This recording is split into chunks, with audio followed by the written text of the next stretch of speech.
নমস্কার সবাইকে, সবাই কেমন আছেন? আমি তৃষ্ণা আপনাদের জন্য নিয়ে এসেছি নতুন একটা রেসিপি। তো আজকে আমি নিরামিষ মানে পাঁচ তরকারিরও একটা সবজির ঘ্যাট রান্না করে দেখাবো। তো জিনিসটা আমি কীভাবে রান্না করছি সেটা চলো তোমার সাথে শেয়ার করি। প্রথমে আমি পুরোটাই সরিষা তেলে করব। তেলটা গরম করতে দিয়েছিলাম। এই গরম তেলের মধ্যে দিয়ে দেবো একটা তেজপাতাটা দেওয়ার পরে দিয়ে দেবো একটা শুকনো মরিচ। আর এই সবজি ঘ্যাটটা রান্না করার জন্য যে সবজিগুলো আমি ব্যবহার করব, তোমাদের ঘরে যা সবজি থাকবে সেটা দেবে। আমার ঘরে যেমন এখন ছিল মিষ্টি লাউ, বরবটি, দাঁড়া, পটল, তোমাদের ঘরে যে সবজি অ্যাভেলেবেল থাকবে সেই সবজি দেবে। আর এইখানে আমি ধুয়ে পরিষ্কার করে নিয়েছি পুঁই শাক। সব কিছু মিলিয়ে একটা ঘ্যাট হবে। দিয়ে দেব 5 ফোড়ন। এবার 5 ফোড়নটাকে আর শুকনো মরিচটাকে সুন্দর করে ভেজে নেব। যখন সবজি আর 5 ফোড়ন আর শুকনো মরিচটা যখন ভাজা হয়ে যাবে তখন আমি সবজিগুলো দিয়ে দেব। তো চলো সবজিগুলো ঢেলে দিই।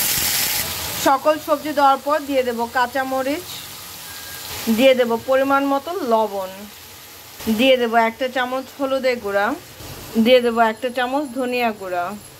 এইবার আমি সব কিছুকে একসাথে সুন্দর করে মিক্সড করব। মিক্সড করার পরে আমি এটাকে ঢেকে দেব। মিনিমাম 5 থেকে 6 মিনিট এটাকে সুন্দর করে কষাবো। যে পর্যন্ত না হয় আমার সবজিটা না গলে সে পর্যন্ত আমাকে কিন্তু কম জালে সুন্দর করে কষাতে হবে।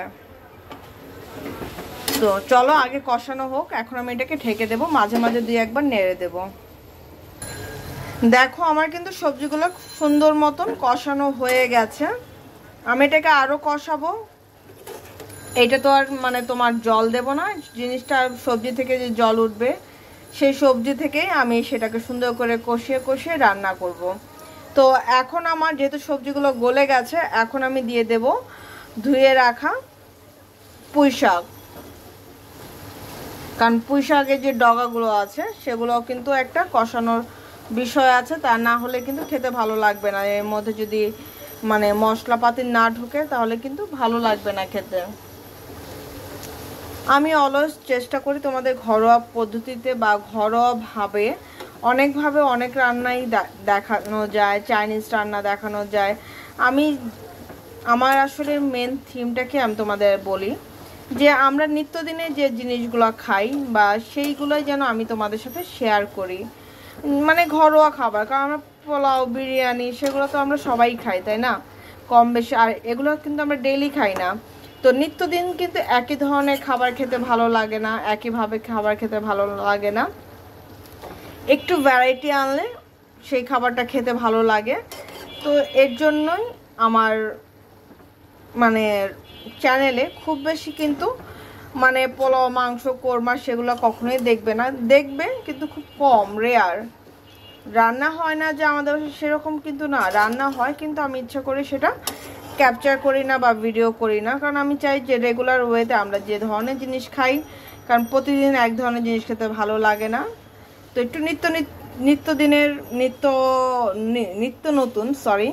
নিত্য নতুন খাবার যেগুলো হয় সেগুলো আমি তোমাদের সাথে শেয়ার করার চেষ্টা করি। আর তোমাদের যদি আমার ভিডিও ভালো লাগে তো অবশ্যই প্লিজ তোমার ফ্রেন্ড সার্কেলের মধ্যে কিন্তু শেয়ার করতে ভুলো না। পুরো ভিডিওটা দেখো, পুরো ভিডিওটা দেখলে আমার জন্য অনেক উপকার হবে। Please subscribe my channel, it's my humble request তোমাদের কাছে। তো যাই হোক, সবজিটা দিলাম, মিক্সড করে দিলাম। এখন এটাকে আমি আবার ঢেকে দেব। যখন আমার সবজিটা হওয়ার শেষ পথে তখন আমি দিয়ে দেব 1 চামচ চিনি, দিয়ে দেব 1 চামচ জিরার গুঁড়া। এটা তোমরা ভাতের সাথে খেতে পারো, যখন নিরামিষ রান্না হয় তখন ভাতের সাথেও খাওয়া যায়, তোমার নিরামিষ পোলাওয়ের সাথে খাওয়া যায়, রুটির সাথেও খাওয়া যায়, সব কিছুর সাথে মোটামুটি মানানসই। তোমরা যেটাতে খেতে ভালোবাসবে সেটা দিয়েই খাবে। ভাতও খেতে পারো, পোলাও খেতে পারো, তারপরে কি বলে রুটিও খেতে পারো, পরোটাও খেতে পারো। পুরোটাই কিন্তু এটা ভেজ, এখানে কিন্তু আমিষের কোনো ছোঁয়াই নেই। তো আমি এটাকে যেহেতু চিনি দিয়ে দিলাম, জিরার গুঁড়া দিয়ে দিলাম, আর কোনো কিছু দেওয়ার নাই। এখন এটাকে আমি হাই ফ্লেমে 5 থেকে 6 মিনিট জাল করব। দেখো আমার কিন্তু সবজিটা হয়ে গেছে। সবজি বলতে সব সবজি দিয়ে একটা ঘ্যাট রান্না করেছি। এভাবে যারা রান্না করনি একবার হলেও রান্না করে দেখো, খেতে ভালো লাগবে, ট্রাস্ট মি খেতে ভালো লাগবে। তো আমি এখন এটা চুলা থেকে নামিয়ে নেব, নামানোর পর তোমাদের সাথে ফাইনাল লুকটা শেয়ার করছি। তো এই হচ্ছে আমার নানা ধরনের সবজি দিয়ে একটা ঘ্যাট রান্না করেছি। তো দেখতে কেমন হয়েছে অবশ্যই জানাবে। তো কে কী দিয়ে খেলে রান্না করার পরে সেটা কিন্তু অবশ্যই আমার কমেন্টস বক্সে জানাতে ভুলবে না। আর যদি ভিডিওটা ভালো লাগে তাহলে কিন্তু অবশ্যই তোমার ফ্রেন্ড সার্কেলের মধ্যে শেয়ার করে দিও। আর লাইক বাটনে একটা লাইক করতে ভুলো না। আর যারা যারা সাবস্ক্রাইব করেন please subscribe my channel, it's my humble request তোমাদের কাছে।